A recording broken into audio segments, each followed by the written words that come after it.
Alright, y'all, welcome back to Huckleberry Finn's Adventures, Part 2, Chapter 6.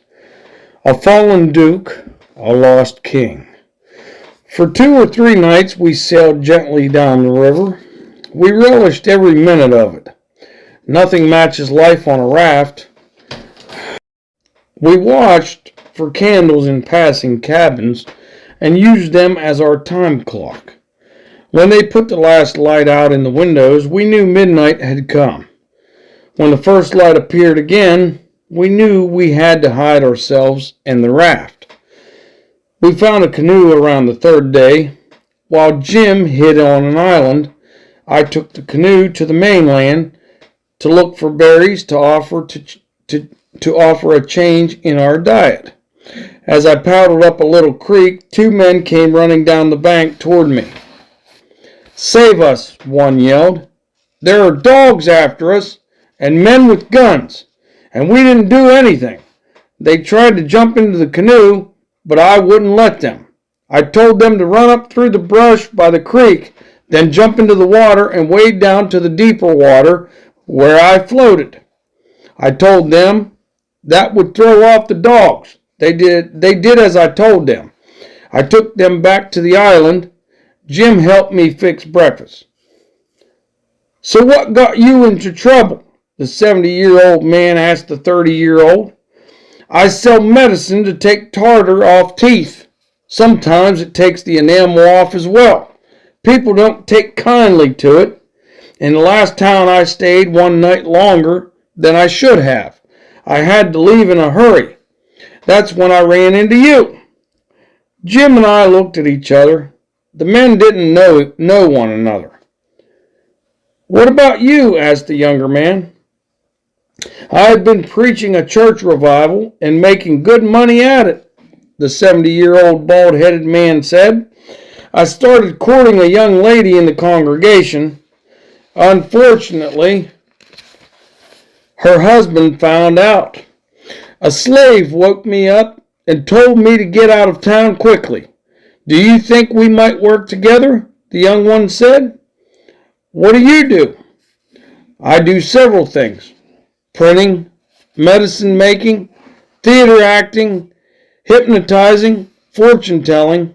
I also teach school when somebody lets me. How about you?" "I'm a doctor by the laying on the hands. I cure cancers and paralysis. I can tell fortunes too, if I can hire somebody to check out the facts for me. Mainly, though, I'm a preacher. I save souls." The young man started crying. Try as we might, we couldn't get him to tell us the problem. Finally, he confessed his true identity. "I've fallen from grace. It's the secret of my birth. I trust you'll tell no one. By birth, I am a duke. Duke Bridgewater. I don't know whose eyes got bigger, mine or Jim's. We'd just been reading stories about kings and dukes, and here sat one by our campfire." "What can we do to get you back to your dukedom?" I asked. "There's nothing that can be done, though. It would do me well if you treated me according to my station in life." "How's that?" "When you talk to me, call me your grace or my lord or just Bridgewater. Wait on me during meals and do anything I want." We all agreed. By the next day the old man had turned sour. Finally he started crying. "I can't go on in this lie," he said. "I must tell who I am. The Duke is not the only one thrown from his high place. Can I trust you all?" We all nodded. "I am the late disappeared Dauphin, Louis the 17th, son of Louis the 16th and Marie Antoinette." "The King of France!" the young man shouted. Jim and I almost fell over. The king said we could do nothing to help him either, although we could call him Your Majesty. He said when we spoke to him we should bend down on one knee. The king outranked the duke, so the king expected the duke to bow as well. We happily waited on them both. The treatment we gave the king upset the Duke greatly.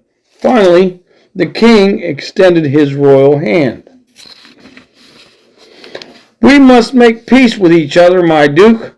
It's not my fault I'm born a king, nor your fault that you're born a duke. Let's make the best of this situation in which we find ourselves. Plenty of food, an easy life. Let's shake on it. Before long, I decided we'd found ourselves in the company of two royal liars. I didn't let on to Jim. He fell all over himself waiting on royalty. If I never learned anything else from Pap, I learned that the best way to get along with his kind of people was to let them have their own way. All right, y'all, this is Chapter 7. Raft Scenes, a Church Camp Meeting, and Acting. The Duke and the King asked us all kinds of questions. Why did we travel only by night? Why did we hide the raft by day? Finally, the Duke asked, Is Jim a runaway slave? Good gracious, no, I said. Would a runaway slave be running south? I told them numerous things about my past, none of which were true. Basically, I killed everyone off in my story but me. I said that after everybody died, I had been left with Jim, because the average boy didn't own a slave. Too many people tried to take Jim away from me when we traveled by day. That's why we traveled by night. The Duke said he would think of a way to travel by day as people rather than fugitives. Ominous clouds formed above us in the night sky, anticipating a major storm. The king crawled into our raft hut. The Duke followed. Jim had made the hut large enough for only two. Jim and I stood outside as the droplets began to fall. We rode down the river that way the rest of the night. The waves got so strong that at one point I actually fell off the raft. Jim laughed heartily. The next morning, Duke arose with his carpet bag in hand, from which he produced numerous pieces of paper. One told of the celebrated Dr. Armand de Montalban of Paris, who could tell people their future. That's me, the Duke said, pointing at the picture that looked nothing like him. On another paper, he was the world-famous Shakespearean actor Garrick the Younger of Drury Lane, London.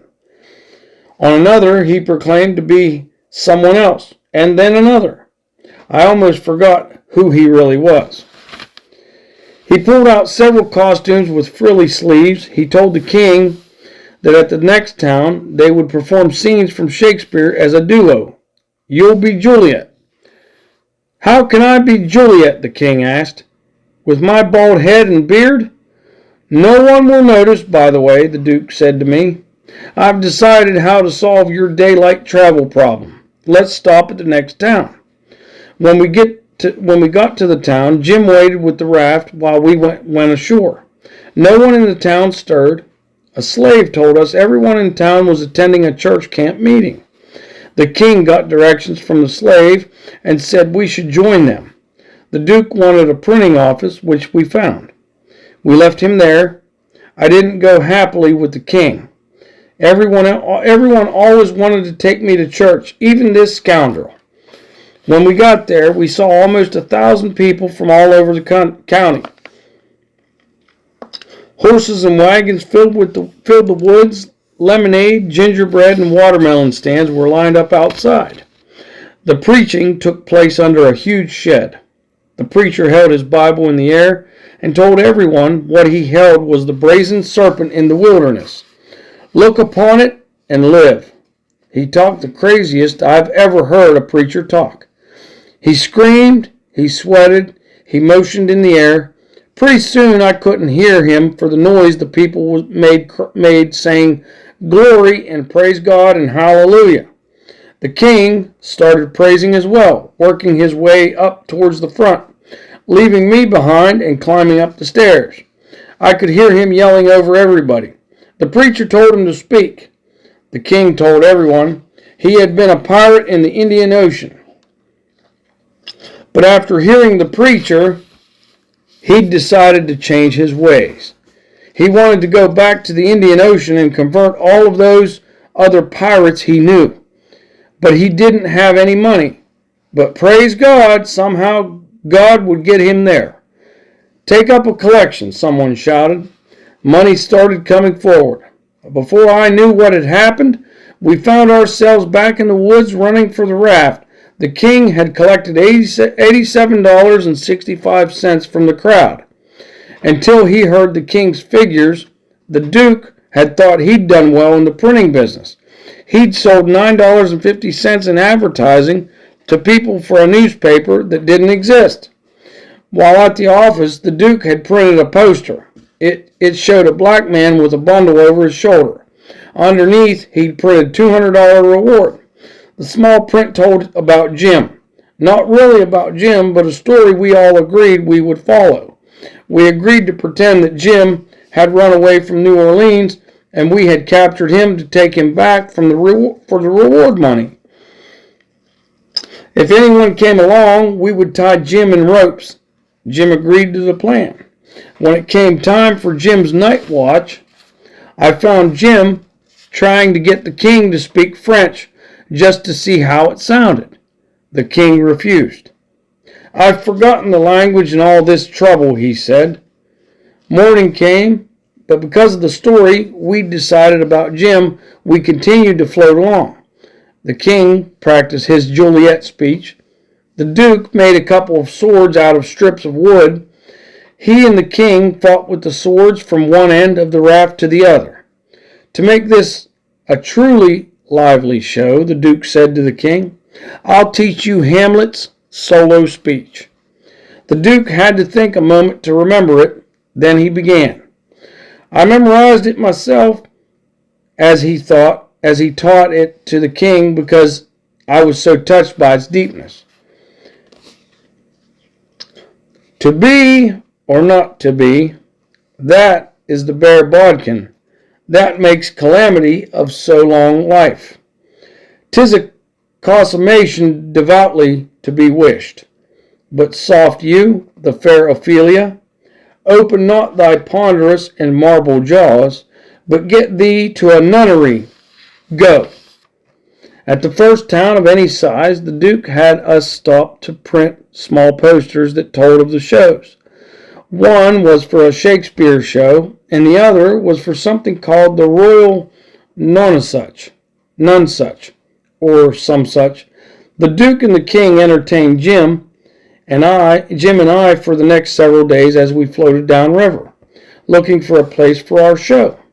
"This is a large enough town," the Duke finally said, "somewhere in Arkansas. Forget Shakespeare. Let's give them something they'll really remember."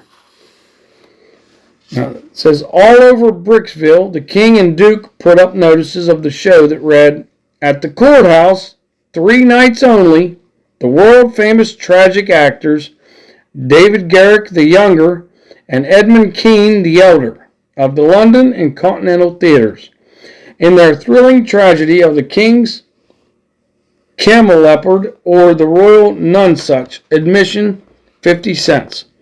Ladies and children not admitted." There, said the Duke. "If that last line doesn't bring them in, I don't know, Arkansas." That night the Duke took tickets from a crowd of men like I'd never seen. He praised the show, lifted the curtain, and said, "I now present to you, here for 3 nights only, direct from London, the greatest tragedy ever told. The King's Camelopard." The king pranced on stage on all fours, all but naked. He'd been painted all over in rings and stripes, the same colors as a rainbow. The audience howled. It was the funniest thing I'd ever seen. The king finished and hurried off stage. The crowd called him back. He did the show again. They laughed even harder. He hurried off stage. The crowd called him back. They couldn't get enough. The Duke lowered the curtain. "Thank you for coming." "That's it," one man shouted. "That's all?" Royal Nonsuch, I'll say," yelled one man. "We've been tricked. 20 people shouted. They stormed the stage. One man yelled, "Gentlemen, stop. We've been made fools of. Our money's taken." But no one needs to know it. Let's tell everyone what a great show this is. That way they'll be fools as much as we. All agreed to the idea. After the men left, the Duke suggested to the king that it might be a good idea not to do any more shows. For one night's work, we made $465. When we left Jim, we tied him in ropes. Sometimes we'd leave him for hours. He grew tired of it. The Duke said he'd come up with a different solution. The next morning, the Duke outfitted Jim in a King Lear costume, a white wig and whiskers, and painted Jim's head and hands with blue makeup that made Jim look like he'd been dead for a couple of weeks. He nailed a sign to the raft that said, sick Arab, but harmless when not out of his head." The Duke told Jim, if approached, to come out of the hut acting crazy and no one would likely bother him. With the money we had made, the king bought us fancy clothes. He explained, "There may come a time when we need them." All right, y'all, this is Chapter 8, Getting Information and the Grand Performance. One morning, the king told me to get my fancy clothes on. He and the Duke had dressed in theirs. The king hadn't thought of a plan yet for making more money, but said one would come to him. He needed to check out the lay of the town. To present an image, we needed to arrive in style. So the king had me guide upriver 3 miles towards a loading steamer. Along the way, we spotted a young man with traveling bags. The king invited him aboard our canoe, since he was headed for the same steamboat as us. The man at first mistook the king for someone named Mr. Harvey Wilkes, which the king took note of. The king began questioning him about this Mr. Wilkes. "Mr. Wilkes is in passage from England," the young man said, "to see his ill brother Peter. But I'm sad to say that Mr. Wilkes waited too long. Peter died. He left money in a will to Mr. Wilkes. Mr. Wilkes will certainly find himself blessed when he arrives. Not to mention the 3 girls. 3 girls? Asked the king. Yes. They belong to another brother of Peter and Mr. Wilkes. That brother died a year ago, and Peter had been taking care of them. Mary Jane's 16, Suzanne's 15, and Joanna's 14. She's the one who looks odd, but she gives herself to good works. Being a preacher, Mr. Wilkes will recognize her good character." I saw the twinkle in the king's eye. "There is another brother as well?" the man said. "Who should be coming with Mr. Wilkes?" "His name is William.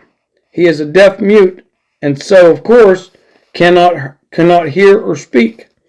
The king went on to questioning the man all about Peter Wilkes' good friends and neighbors, till he about emptied him. After we dropped off the young man at the steamboat, our names changed. The king became Mr. Harvey Wilkes. The Duke became the deaf-mute brother William. I became the servant. Jim minded the raft and carried on like a madman. We boarded the steamboat and sailed downriver 4 miles to the town. Some men greeted us. The king told them we had arrived from England. The men offered the bad news of Peter's death. The king cried and wailed. He made all sorts of hand signals in the air, pretended to talk sign language. Suddenly the Duke began crying, but in a silent way. It was the darndest performance I had ever seen. It made me ashamed of the entire human race. When we got to the house, the 3 girls waited on the porch. As they saw who they thought were their uncles, they ran to them. Everybody cried. The king and the Duke played it in perfect sorrow, kneeling before the coffin and praying. The Duke, being mute, shed only tears while the king added words. I've never seen anything so disgusting. After the king gave a little speech about our journey, the crowd that had gathered began singing.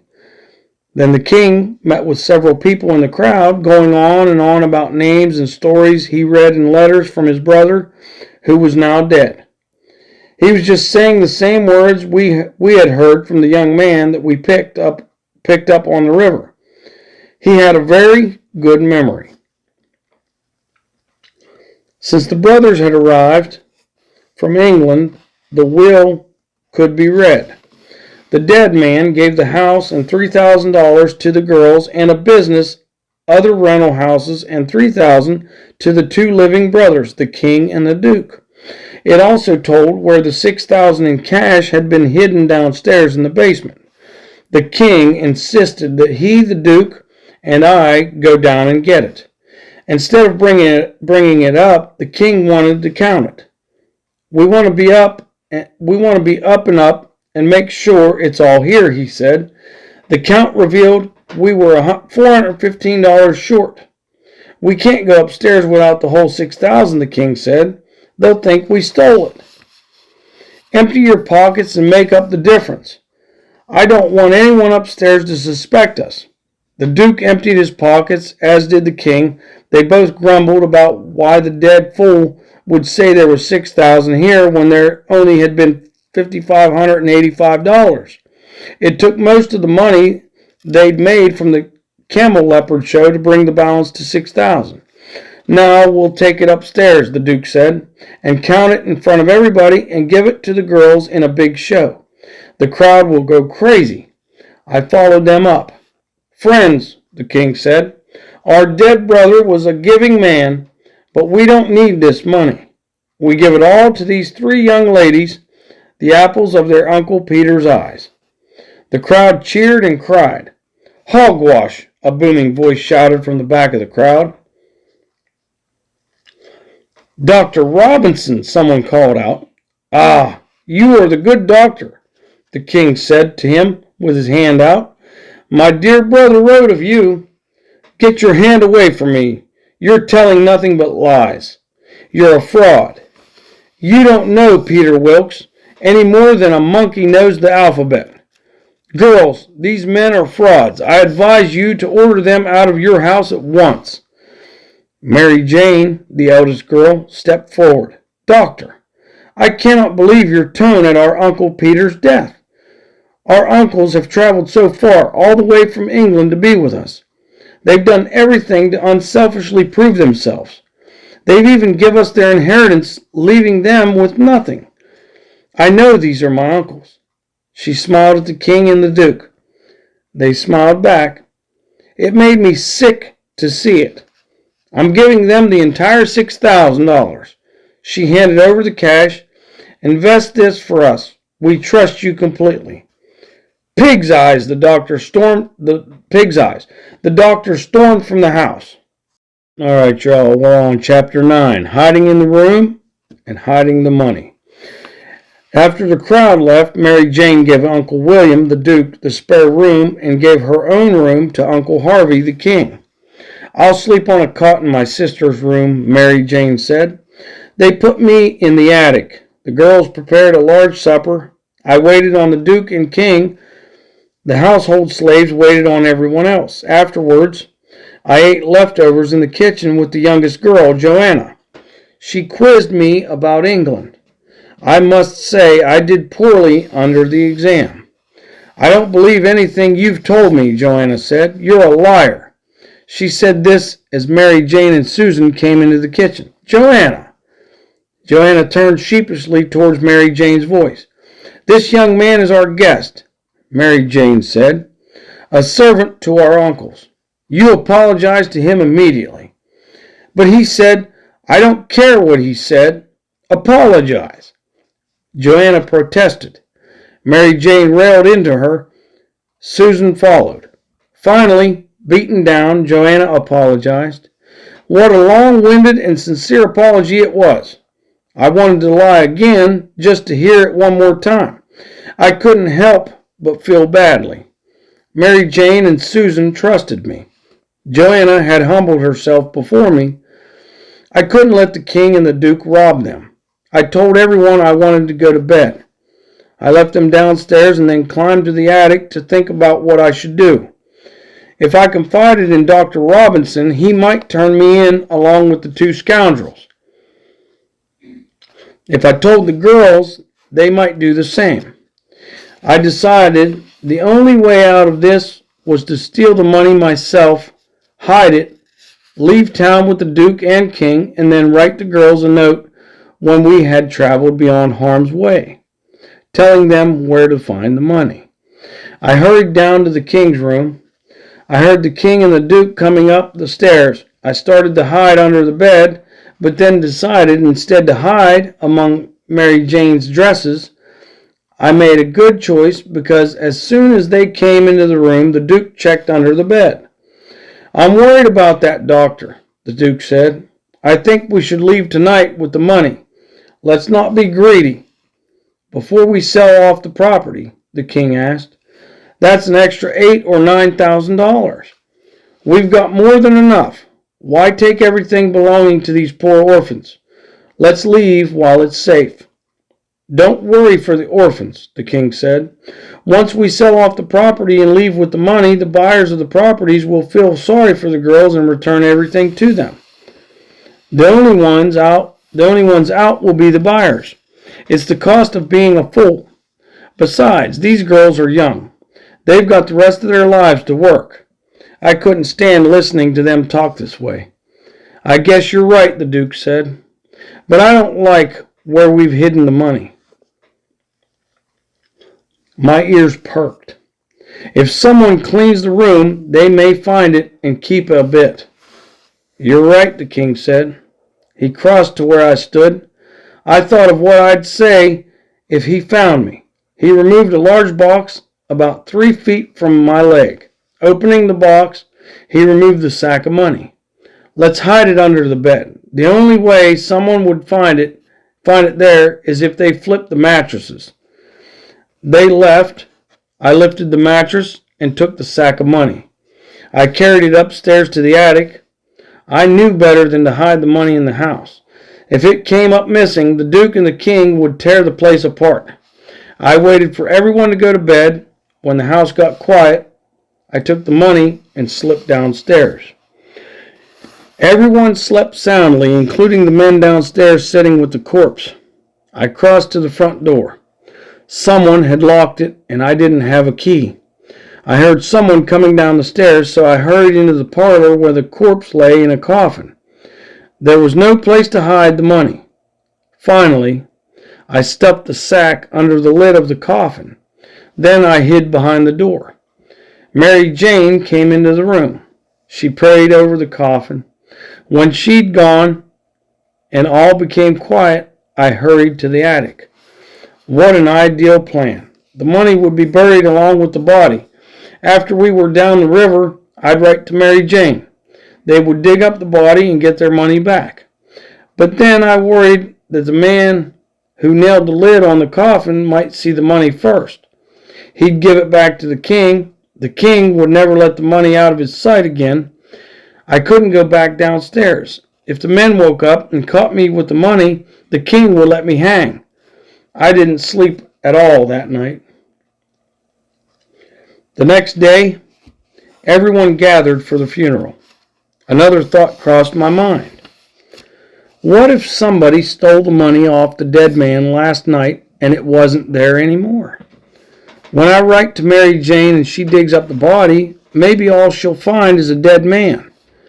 I didn't dare look to see if the dead man still had the money stuffed between his legs, but it sure was on my mind. The preacher spoke. Someone played a rented organ. The crowd of mourners sang. The King gave a long speech, and everyone cried. I never heard so much nose blowing in all my life. When it came time to seal the coffin, I held my breath. The lid went on, the nails went in, they buried the body. After hugging everybody, the King said he had an announcement. "I'm taking the girls with me back to England. What better place to be than with one's family?" Everyone, including the girls, was thrilled at the idea. We must, of course, sell all the property, including the houses and the slaves, he added.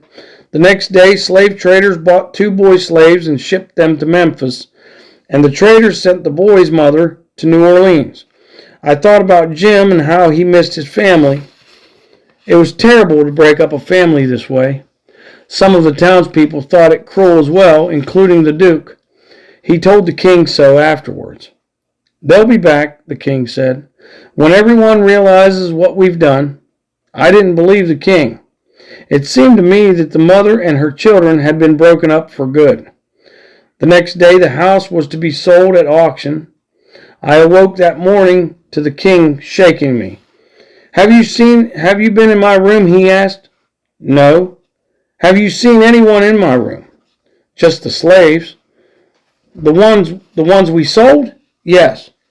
The king's face turned so red he looked like a pickled beet. Confound it.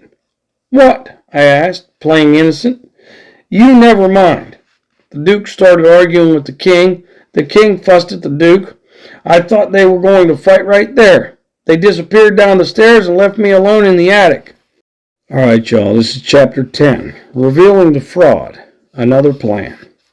As I passed the sister's bedroom the next morning, I heard Mary Jane crying. She told me she felt sorry for the slave family that had been separated. Mother and 2 children will never see each other again, she sobbed. I couldn't take it. They will, I said before I could catch myself. They'll be back together in 2 weeks, if we act quickly. She hugged me. How do you know? I couldn't think of anything fast enough, so I tried something I'd never done before. I told the truth. It takes several days for money to change hands to make sales final. Mary Jane is there. Anywhere you could go for the afternoon. Yes, Mr. Lanthrops. Why? If I tell you how the slaves will come back together and prove to you how I know, will you go to Lothrop's? She nodded. Do you mind if I shut the door? She agreed. When I tell you this, you've got to be quiet. She nodded. Those uncles of yours are frauds. She waited to hear me out. I told her everything, except for one part that concerned a certain coffin. She jumped from the bed and cried, Well, we'll have those men tarred and feathered. Right this minute. Please don't, I begged. If you did, I'd be fine. But there's another person that would be hurt terribly if you didn't wait. I thought about Jim when I said this. If the Duke and the King knew I had betrayed them, they'd sell Jim back into slavery in a minute. How far is it to Mr. Lothrop's? 4 miles. Go visit him and come back tonight. If you get here before 11 o'clock, put a candle in the window. If I'm not back here by 11, it means I'm safe and gone. When you know I'm gone, tell the neighbors and have these 2 jailed. If something happens and I don't get away though, I hope you'll stand by me. Of course I will. If I get away, I won't be here to prove these men aren't your uncles. I took some paper off Susan's desk and wrote, Royal Nonesuch, Camel Leopard, Bricksville. I handed her the paper. You contact the town of Bricksville, show them this paper, and you'll have an entire town down here to tell you who these actors are. Let the auction go on today as planned. No money will change hands for a couple of days, so nobody will be hurt. I'll do just as you say, she said. I'll go down to breakfast and then straight to Mr. Lothrop's. No, you can't go to breakfast. You have to go now. Those trained crooks will look right in your face and know I told you. They'll slide away quicker than a snake. You leave now. I'll make up something about why you're gone. I'll tell your sisters. There's one more thing. The money. I know, she said. They've got it. We'll just have to get it back. They don't have it. Who does? I couldn't tell her because I knew she'd never make it out of the house without squealing. I got another piece of paper and wrote down the truth. It took me a while because I write slowly, and I wrote the entire story of how I hid the money between her dead uncle's legs. I folded up the paper and gave it to her. I'm giving you this to read on your way to Lothrop's. Please, don't think poorly of me. I did the best I could considering the circumstances. Goodbye, she said. I'll do everything just as you've told me. I'll think of you often, and I'll pray for you.